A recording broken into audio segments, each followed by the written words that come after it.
Good evening दोस्तों। Galaxy Point by Mohammad Sharma में आपका स्वागत है। कक्षा 10 के अम्ल और क्षार एवं लवण चैप्टर के अंतर्गत आज हमारी ये चौथा सेशन है। इस सेशन के अंतर्गत हम लवण के बारे में अध्ययन करेंगे।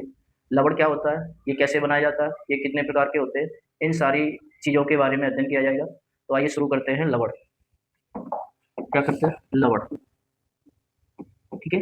लवण को हम साल्ट कहते हैं। क्या कहते हैं? साल्ट। तो साल्ट क्या होता है?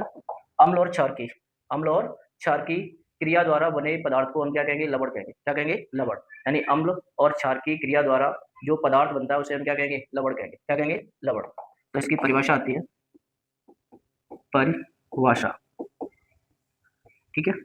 परिभाषा के अंतर्गत क्या होगा कि अम्ल यानी एसिड और क्षार यानी बेस की, अम्ल और क्षार की क्रिया द्वारा बने पदार्थ को लवण कहते हैं।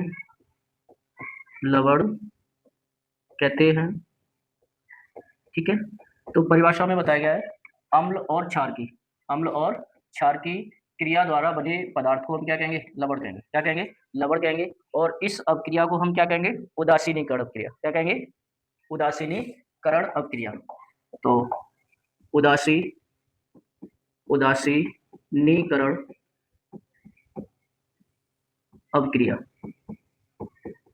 उदासीनीकरण अपक्रिया, यानी उदासीनीकरण अपक्रिया क्या होता है? अम्ल तथा क्षार, जो इसकी परिभाषा है वो इसकी डेफिनेशन है, अम्ल और क्षार क्रिया करके, अम्ल तथा क्षार क्रिया करके लवण तथा जल बनाते हैं। इस अपक्रिया को उदासीनीकरण अपक्रिया कहते हैं। तो इसमें लिखेंगे अम्ल तथा क्षार परस्पर, या अम्ल तथा क्षार की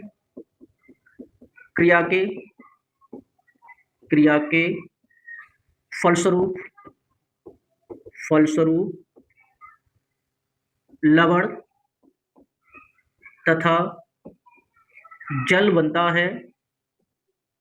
तथा जल बनता है। इस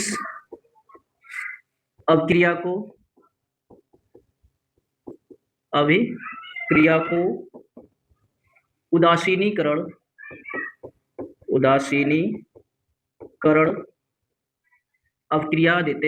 अपक्रिया कहते हैं। ठीक है, उदासीनीकरण अपक्रिया कहते हैं। तो उदासीनीकरण अपक्रिया क्या होती है? अम्ल तथा क्षार की क्रिया के फलस्वरूप लवण तथा जल बनता है। इस क्रिया को हम क्या कहेंगे? उदासीनीकरण अपक्रिया कहेंगे। क्या कहेंगे? उदासीनीकरण अपक्रिया कहते हैं। जैसे या इसका वो लिखेंगे, एसिड प्लस बेस आपस में रिएक्ट करते हैं। क्या करते हैं? रिएक्ट करते हैं, तो साल्ट बनता है और प्लस जल बनता है। क्या बनता है? जल। ठीक है, क्या बनता है? जल। तो ये अम्ल क्या है? अम्ल। ये क्षार है, इसके फलस्वरूप लवण बना और जल। इस अपक्रिया को हम क्या कहेंगे? उदासीनीकरण अपक्रिया कहते हैं। उदाहरण इसका देखते हैं। उदाहरण क्या होता है? HCl प्लस NaOH आपस में क्रिया करके क्या बनाते हैं? NaCl और जल। ठीक है, तो ये क्या है? अम्ल। क्या है? अम्ल। ये है क्षार, ये है लवण और ये है जल। इस अपक्रिया को क्या कहेंगे? उदासीनी अपक्रिया। क्या कहेंगे? उदासीनीकरण अपक्रिया कहते हैं। तो अभी तक हमने देखा कि लवण क्या होते हैं और उदासीनीकरण अपक्रिया क्या होती है। ठीक है, अब आते हैं कि जो लवण होते हैं उनका हम निर्माण कितनी विधियों से करते हैं, यानी लवण होते हैं उनका हम निर्माण किस प्रकार करते हैं। ठीक है, उसके बारे में हम अध्ययन करेंगे। तो हेडिंग लगाना है लवणों के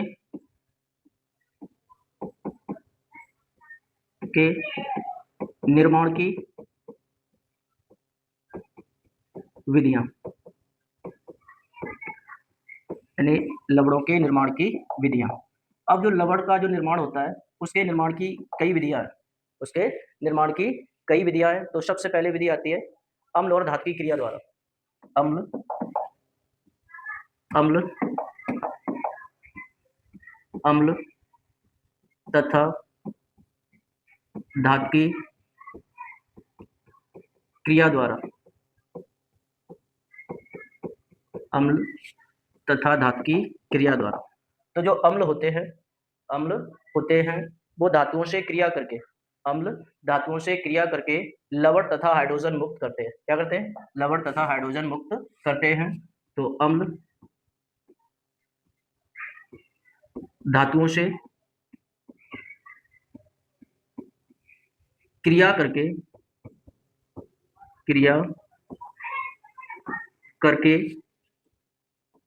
लवण तथा हाइड्रोजन गैस मुक्त करते हैं। हाइड्रोजन गैस मुक्त करते हैं। ठीक है, तो हम लवण की जो निर्माण है वो धात और अम्ल की क्रिया द्वारा भी कर सकते हैं। तो इसमें इसका केमिकल जो रिएक्शन आता है, रासायनिक अपक्रिया, तो Zn की क्रिया जब सल्फ्यूरिक अम्ल से कराते हैं, यानी जिंक की क्रिया सल्फ्यूरिक अम्ल से कराते हैं तो जिंक सल्फेट बनता है तथा हाइड्रोजन गैस मुक्त होती है। क्या मुक्त होती है? Hydrogen gas. तो ये क्या है? जिंक। क्या है? जिंक, जो क्या है? एक धातु है। क्या है? धात। यह सल्फ्यूरिक अम्ल, सल्फ्यूरिक अम्ल, सल्फ्यूरिक अम्ल ये क्या है? अम्ल है। क्या है? अम्ल है। ठीक है, ये क्या है? जिंक सल्फेट बना, जिंक सल्फेट, जो क्या है? एक लवण है। क्या है? लवण। और हाइड्रोजन गैस बनी, हाइड्रोजन गैस। ठीक है, तो इस प्रकार हम अम्ल की क्रिया धात से कराने पर, अम्ल की क्रिया धात से कराने पर हमें लवण प्राप्त होता है। क्या प्राप्त होता है? लवण। ये तो थी निर्माण की जो प्रथम विधि थी, वो धात की अम्लों से क्रिया द्वारा हम लवण का निर्माण कर सकते हैं। दूसरा इसकी जो विधि है वो है अम्ल क्षार की क्रिया द्वारा। कौन सी विधि है? अम्ल क्षार की क्रिया द्वारा। अम्ल क्षार की क्रिया द्वारा। तो जैसा कि पहले उदासीनीकरण अपक्रिया में भी बताया है कि जो अम्ल होते हैं वो क्षार से क्रिया करके लवण तथा जल बनाते हैं। तो हम ऐसे भी प्राप्त कर सकते हैं कि अम्ल क्षार से क्रिया करके लवण तथा जल बनाते हैं। क्या बनाते हैं? लवण तथा जल बनाते हैं। इसकी जो रासायनिक अपक्रिया होगी HCl प्लस NaOH बना NaCl और प्लस H2O। ठीक है, तो ये क्या है? अम्ल है। क्या है? अम्ल। ये है क्षार, इसकी क्रिया के फलस्वरूप लवण बना और क्या बना? जल। क्या बना? जल। तो इस अपक्रिया को हम क्या कहेंगे? उदासीनीकरण अपक्रिया कहते हैं। तो अम्ल क्षार की हमने क्रिया से क्या बनाया? लवण। तो ये लवण के निर्माण की दूसरी विधि हो गई। इसके अलावा अगली विधि होती है कि जो हम लवण का जो निर्माण होता है वो धात्विक हाइड्रोक्साइडों से भी, धात्विक ऑक्साइडों से क्रिया करा के भी कर सकते हैं। तो अगला विधि आती है धात ऑक्साइडों की, धात ऑक्साइडों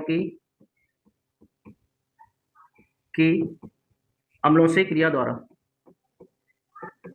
अम्लों से क्रिया द्वारा। ठीक है, तो इसमें क्या है कि जब धात ऑक्साइड की क्रिया, जब धात ऑक्साइड की क्रिया किसी अम्ल से कराते हैं, धात ऑक्साइड की क्रिया किसी अम्ल से कराते हैं तो लवण तथा जल बनता है। क्या बनता है? लवण तथा जल बनता है। तो इसमें लिखना है, जब धात ऑक्साइड की क्रिया, ऑक्साइड की क्रिया अम्ल से कराते हैं, अम्ल से कराते हैं तो लवण तथा जल बनता है। क्या बनता है? लवण तथा जल बनता है। ठीक है, यानी जब धात ऑक्साइड की क्रिया, जब धात ऑक्साइड की क्रिया अम्ल से कराते हैं तो क्या बनता है? लवण तथा जल बनता है। इसकी केमिकल रिएक्शन देखेंगे, ZnO प्लस H2SO4 जब क्रिया करते हैं तो बनता है जिंक सल्फेट और प्लस क्या बनता है? H2O। क्या बनता है? H2O। तो ये हो गया जिंक ऑक्साइड। क्या हो गया? Zinc oxide. ठीक है, ये हो गया सल्फ्यूरिक अम्ल, सल्फ्यूरिक अम्ल। ये हो गया जिंक सल्फेट, जिंक सल्फेट। और ये हो गया जल। क्या हो गया? जल। तो ये लवण के निर्माण की तीसरी विधि। कौन सी विधि? तीसरी। चौथी विधि में हम जब किसी धातु हाइड्रोक्साइड की क्रिया, जब किसी धातु हाइड्रोक्साइड की क्रिया अम्ल से कराते हैं, किससे कराते हैं? अम्ल से कराते हैं तो लवण तथा जल बनता है। क्या बनता है? लवण तथा जल बनता है। तो इसमें अगला हेडिंग लगाएंगे, धातु हाइड्रोक्साइडों, धातु हाइड्रोक्साइडों की अम्ल से क्रिया द्वारा, अम्ल से क्रिया द्वारा। ठीक है, जब किसी धातु हाइड्रोक्साइड की क्रिया, जब किसी धातु हाइड्रोक्साइड की क्रिया अम्ल से कराते हैं तो लवण तथा जल बनता है। क्या बनता है? लवण तथा जल बनता है। तो इसमें लिखते हैं, जब किसी धातु हाइड्रोक्साइड, हाइड्रोक्साइड की क्रिया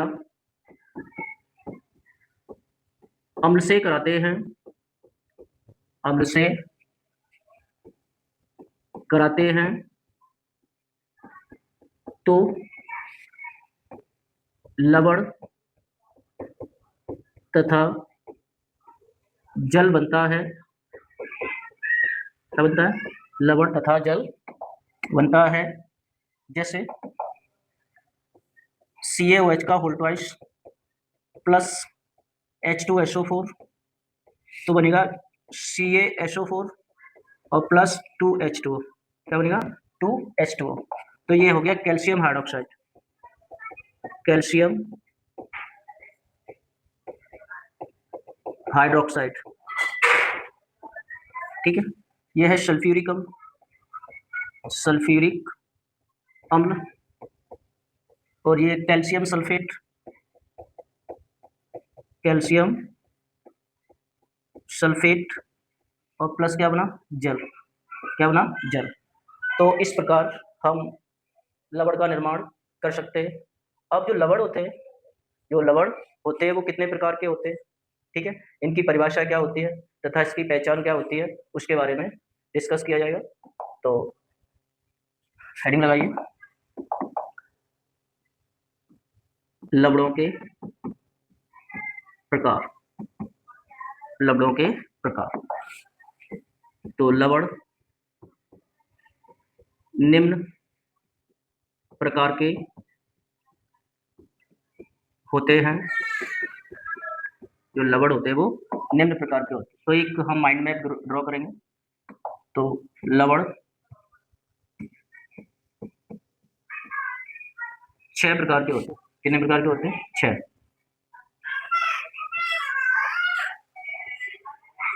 लवण होते हैं वो कितने प्रकार के होते हैं? 6 प्रकार के। ठीक है, पहला लवण होता है उसे बोलते हैं सामान्य लवण, सामान्य लवण। ठीक है, दूसरा होता है अम्लीय लवण, अम्लीय लवण। तीसरा होता है क्षारीय लवण, ठीक है। अगला होता है द्विक लवण, अगला होता है शंकुल लवण, शंकुल लवण, और लास्ट होता है मिश्रित लवण, मिश्रित लवण, ठीक है। तो लवण को 6 भागों में बांटा है। कितने भागों में बांटा गया? 6 भागों में। यानी लवण होते हैं वो 6 प्रकार के होते हैं। कितने प्रकार के होते हैं? 6 प्रकार के। पहला होता है सामान्य लवण, दूसरा होता है अम्लीय लवण, तीसरा होता है क्षारीय लवण, अगला होता है द्विक लवण, फिर संकुल लवण और मिश्रित लवण।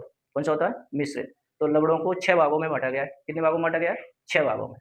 तो सबसे पहला लवण आता है कौन सा? सामान्य लवण। कौन सा आता है? सामान्य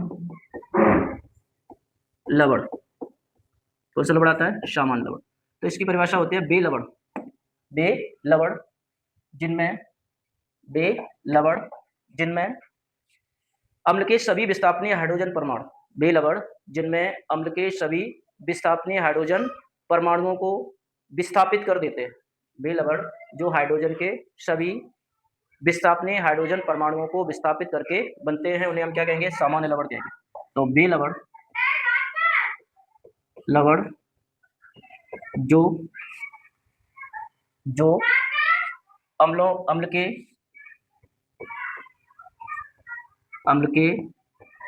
सभी विस्थापनीय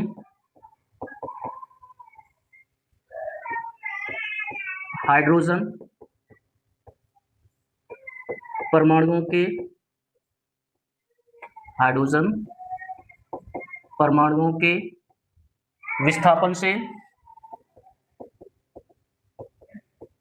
विस्थापन से बनते हैं, सामान्य लवण कहलाते हैं।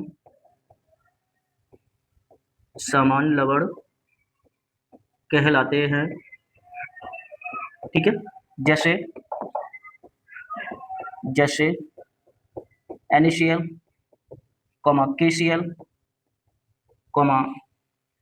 NaCl, KCl, K2SO4,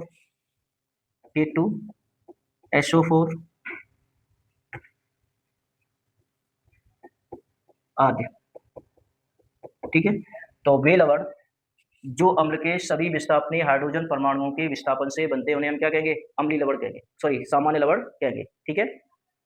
दूसरा आता है अम्लीय लवण। कौन सा आता है? अम्लीय लवण। अम्लीय लवण की परिभाषा होती है कि बे लवण जो अम्ल के हाइड्रोजन परमाणुओं के आंशिक विस्थापन द्वारा बनते हैं, उन्हें हम क्या कहेंगे? अम्लीय लवण कहेंगे। क्या कहेंगे? अम्लीय लवण। तो सेकंड इसका पार्ट आता है अम्लीय लवण। इसमें लिखना है वे लवण जो अम्ल के वे लवण जो अम्ल के हाइड्रोजन परमाणुओं के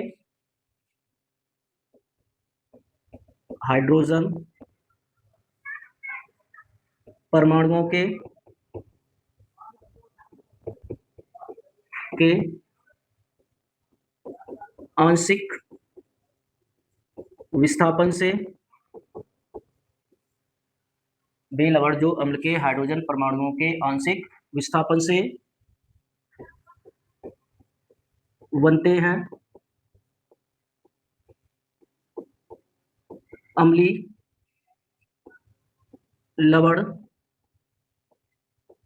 कहलाते हैं। क्या कहलाते हैं? अम्लीय लवण। तो परिभाषा में बताया गया है कि बे लवण जो हाइड्रोजन परमाणुओं के आंशिक विस्थापन से बनते हैं, ऐसे लवणों को हम क्या कहेंगे? अम्लीय लवण। जैसे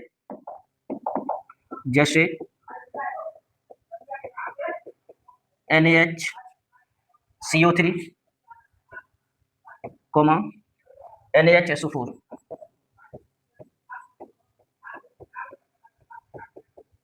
आदि। तो दूसरा है अम्लीय लवण। अम्लीय लवण में बताया गया है कि बे लवण जो हाइड्रोजन परमाणुओं के आंशिक विस्थापन से प्राप्त होते हैं, ऐसे लवण को हम क्या कहेंगे? अम्लीय लवण। क्या कहेंगे? अम्लीय लवण। दूसरा आता है क्षारीय लवण। अगला इसका तो तीसरा भाग होता है, वो होता है क्षारीय लवण। कौन सा होता है? क्षारीय लवण, ठीक है। क्षारीय लवण में बताया गया है कि बे लवण जो अम्ल और क्षार के आंशिक उदासीनीकरण से प्राप्त होते हैं ऐसे लवण को हम क्या कहेंगे? क्षारीय लवण कहेंगे। क्या कहेंगे? क्षारीय लवण। तो लिखना है वे लवण जो अम्ल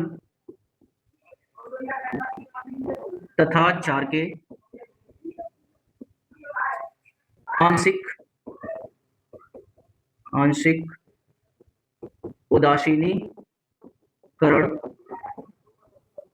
उदासीनीकरण के द्वारा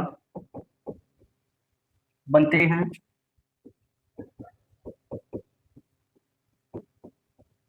उसे क्षारीय लवण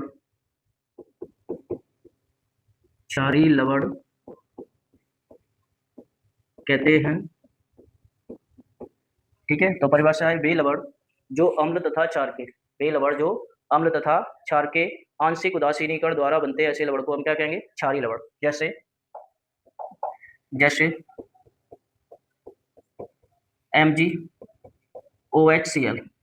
MgOHCl, दूसरा होता है ZnOHCl आदि। तो ये क्या कहलाएंगे? क्षारीय लवण कहलाएंगे। क्या कहलाएंगे? क्षारीय लवण। तो वे लवण जो अम्ल तथा क्षार के आंशिक उदासीनीकरण द्वारा बनते हैं ऐसे लवण को हम क्या कहेंगे? क्षारीय लवण कहेंगे। क्या कहेंगे? क्षारीय लवण। अगला इसका जो चौथा टाइप आता है वो होता है द्विक लवण। वो क्या होता है? द्विक लवण।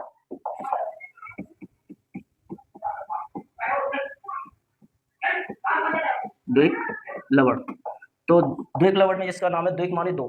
द्विक माने क्या होता है? दो। तो वे लवण जो दो या दो से अधिक लवणों से मिलकर बने होते हैं उन्हें हम क्या कहेंगे? द्विक लवण कहेंगे। क्या कहेंगे? द्विक लवण।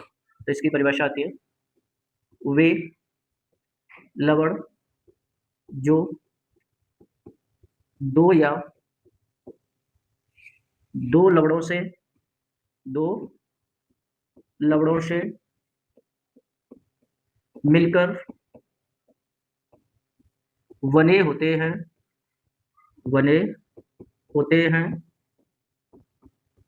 उन्हें द्विक लवण कहते हैं। द्विक लवण कहते हैं। ठीक है, जैसे मोहर लवण इसका फॉर्मूला होता है FeSO4 NH4 का whole twice SO4 into 6H2O। ठीक है, दूसरा होता है फिटकरी या पोटास एलम।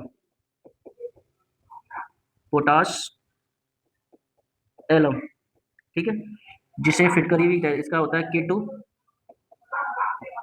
K2SO4 Al2SO4 का होल थ्राइस Al2SO4 का होल थ्राइस इंटू 24H2O। ठीक है, इसे हम फिटकरी भी कहते हैं। क्या कहेंगे? फिटकरी। ठीक है, तो ये तो थे कौन से? द्विक लवण। कितने थे? द्विक लवण। तो डेफिनेशन में आता है कि वे लवण जो दो लवणों से मिलकर बने होते हैं ऐसे लवण को हम क्या कहेंगे? द्विक लवण। क्या कहेंगे? द्विक लवण।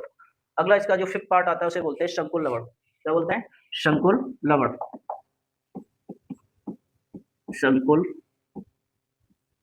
लवण।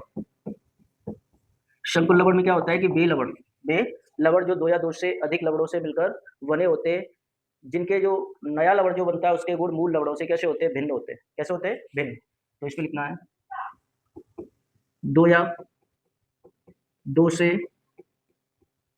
अधिक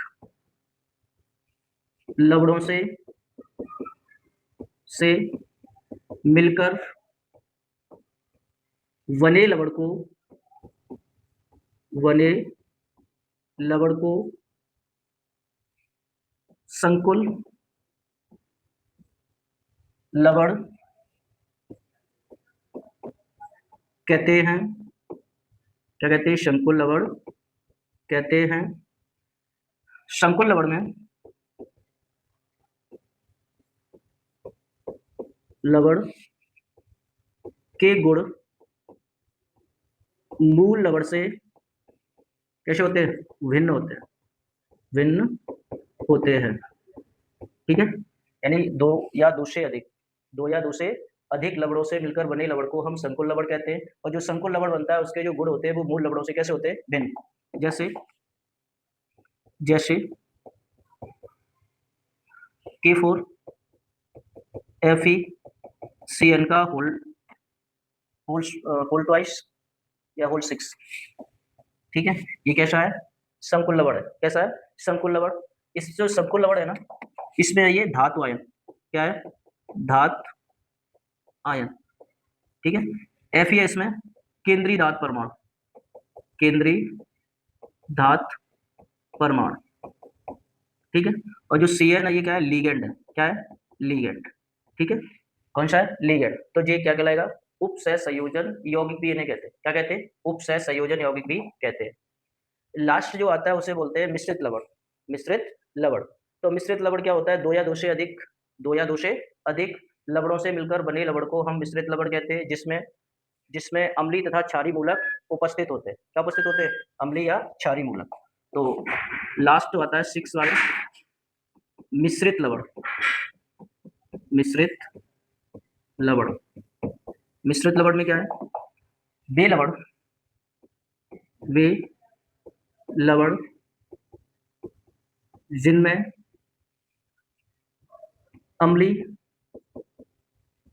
या क्षारीय मूलक उपस्थित होते हैं उन्हें मिश्रित लवण कहते हैं।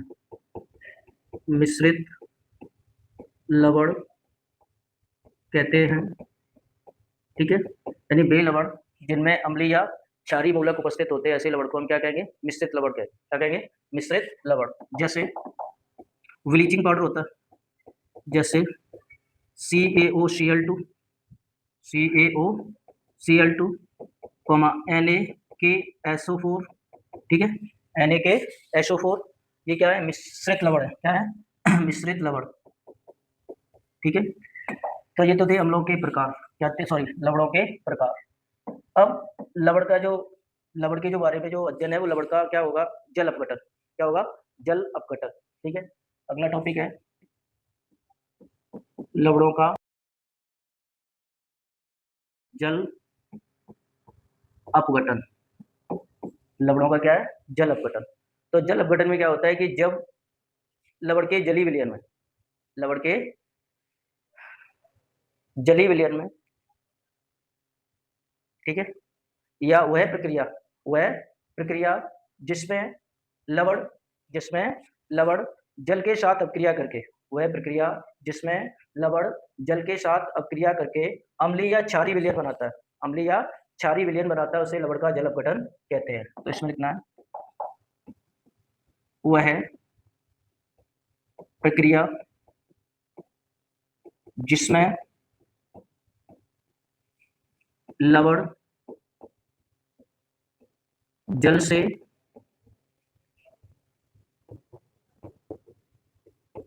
अपक्रिया करके अम्लीय या क्षारीय विलयन बनाता है। क्षारीय विलयन बनाता है, लवण का जल अपघटन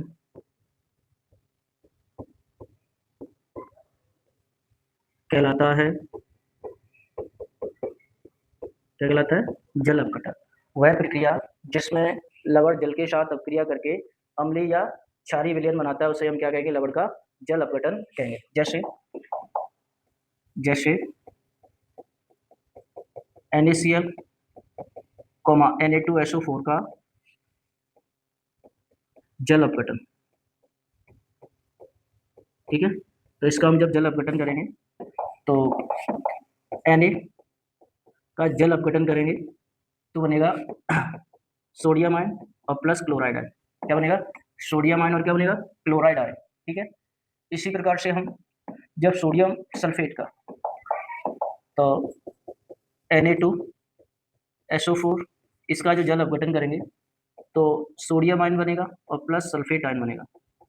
ठीक है, तो इस प्रकार से लवण का क्या होता है, जल अपघटन। क्या होता है, जल अपघटन। अब लवण का जो टॉपिक है वो लगभग पूर्ण हो चुका है। इस पे जो लवण का पीएच मान में और संबंध रहता है, क्या रहता है, पीएच मान में संबंध। तो लवणों का पीएच मान, लवणों का पीएच मान, लवण का जो पीएच मान होता है, तो प्रबल अम्ल और प्रबल क्षार को जब आपस में क्रिया कराते हैं तो इसका पीएच मान 7 रहता है, तो विलयन प्राप्त होता है, उससे क्या कहलाएगा, उदासीन विलयन। तो प्रबल अम्ल की क्रिया प्रबल क्षार से कराने पर, प्रबल क्षार से कराने पर इसका जो पीएच मान होता है वो 7 से कैसा होता है, कम। वो 7 होता है, कितना होता है, 7। तो 7 होता है तो विलयन कैसा होगा, उदासीन विलयन। कैसा प्राप्त होता है, उदासीन विलयन प्राप्त होता है। ठीक है, फिर प्रबल क्षार, सॉरी, प्रबल अम्ल और दुर्बल क्षार मिलाते हैं। तो प्रबल अम्ल, प्रबल अम्ल और दुर्बल क्षार, दुर्बल क्षार जब इसके क्रिया कराते हैं तो इसका पीएच मान प्राप्त होता है 7 से कम, 7 से कम। जब 7 से कम प्राप्त होगा तो विलयन कैसा होगा, अम्लीय विलयन। कैसा प्राप्त होगा, अम्लीय विलयन। ठीक है, तो जब प्रबल अम्ल और दुर्बल क्षार की क्रिया कराते हैं तो उसका पीएच मान आता है 7 से कम आता है, तो ये क्या कहलाएगा, अम्लीय विलयन। क्या कहलाएगा, अम्लीय विलयन।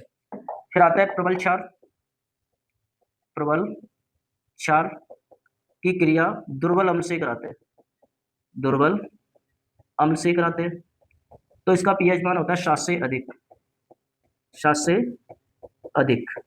तो 7 से अधिक प्राप्त होता है तो विलयन प्राप्त होगा क्षारीय विलयन। कैसा प्राप्त होगा, क्षारीय विलयन। ठीक है, तो आज का जो सेशन था इसके इसके अंतर्गत हमने पढ़ा अम्ल क्या होते हैं, अम्ल की उदासीनीकरण अपक्रिया क्या होती है, अम्ल को बनाया कितनी विधियों से जाता है या कैसे प्राप्त किया जाता है, अम्ल सॉरी लवण, लवण कैसे बनाया जाता है, लवण कितने प्रकार के होते हैं, लवणों के निर्माण की विधियां क्या होती है, और लवण का पीएच मान के बारे में। ठीक है, आज के सेशन में बस इतना ही।